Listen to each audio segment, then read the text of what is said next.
my channel. My name is Carly Stevens. I'm the author of the young adult fantasy Firian Rising and its sequel Into the Unreal, and this is English Nerd. So in today's video, I'm just going to talk about the final chapter of Book 2 in A Tale of Two Cities. So that's chapter 24, Drawn to the Loadstone Rock. Dickens published this chapter by itself, and so I figured I would talk about it alone as well. So Drawn to the Loadstone Rock starts with a sort of recap of what's happened with the French Revolution breaking out in the previous 3 chapters, with the storming of the Bastille and the killing of Foulon and burning of the chateau.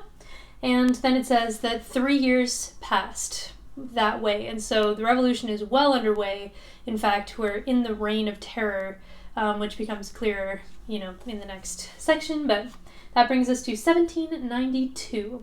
So this book spans quite a few years. It started in 1775 and it ends actually in 1793, as we'll see, but 1792, and we find out that most of the upper class, the ones who were able to anyway, have fled France because of all the violence. Can't say that I blame them. And a lot of them came to London because Tellson's Bank is there.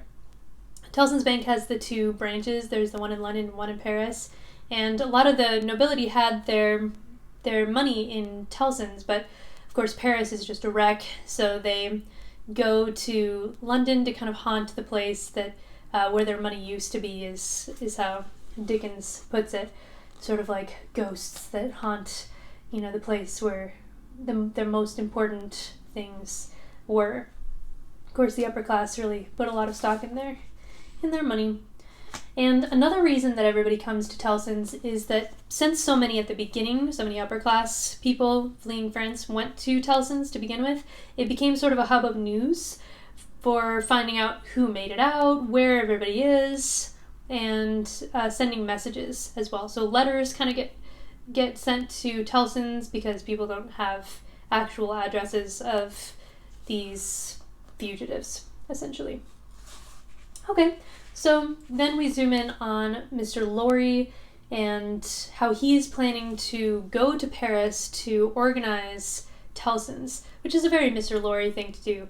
All along I've been saying kind of 2 contradictory things about Mr. Lorry, that he's the Enlightenment figure who is all about reason and order and business, but also that he's an imperfect Enlightenment figure because we see that he has a softer side. He cries at the wedding of Lucy and Darnay, for instance, but here he is all about doing his job well, as he always has been, and so he plans to go to Paris. Darnay is not excited about this prospect at all. Mr. Lorry is almost 80, and Darnay feels that it's far too dangerous for him to go. He even goes so far as to say that he would prefer that it were him going to Paris, Darnay, instead of Mr. Lorry, but Lorry says, "Oh my gosh, put that thought out of your mind. Instead, I'll go, I'll set things right, and I'll take Jerry." So Jerry and Lorry are going to Paris. Now, Drawn to the Loadstone Rock is an interesting chapter title because a lodestone rock is magnetic, and so we see it in this chapter, a bunch of the characters being drawn almost magnetically to Paris. So Lorry, Jerry, and we'll see, as you know, Darnay as well.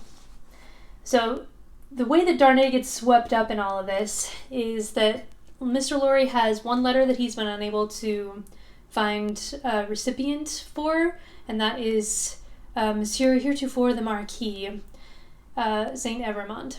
And Darnay sees the letter and goes, "Oh, well, that's interesting."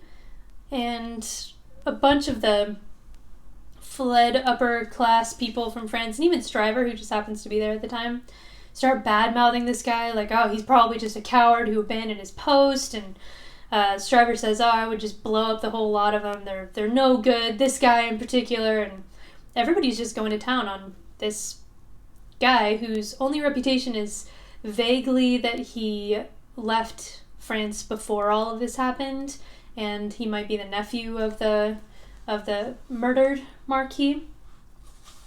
So finally, after Stryver in particular just abuses the Marquis Saint Evremond, unknowingly to his face. Darnay says, well, maybe you don't understand the guy. I know him. I'll get the letter to him. Because only Dr. Manette knows his true identity at this point. It says Lucy doesn't know, Laurie doesn't know, nobody knows but Dr. Manette, who has told no one. So Darnay says, I'll get the letter to him, and when he's alone, he opens it and finds that it's from Gabelle, who I talked about in the previous chapter. First time he actually comes up is in the Monseigneur in the Country, but here he is important. The letter's from him. It says he's writing from prison in Paris. He says, after having long been in danger of my life at the hands of the village, I have been seized with great violence and indignity and brought a long journey on foot to Paris. His house has been destroyed. He needs help. And then at the end of his letter, he begs Darnay, even though he's given up his title and everything to help him. He says, for the love of heaven, of justice, of generosity, of the honor of your noble name, I supplicate you, Monsieur heretofore the Marquis, to succor and release me. So, the thing that stands out to Darnay here is, for the love of heaven, of justice, of generosity, of the honor of your noble name. To Darnay, his family honor is a big deal. It's really the reason that he gave up the family name to begin with. He felt that it was not honorable at all. The Marquis and he had different opinions about what that honor meant. But for Darnay, it means doing the right thing, even when it's difficult.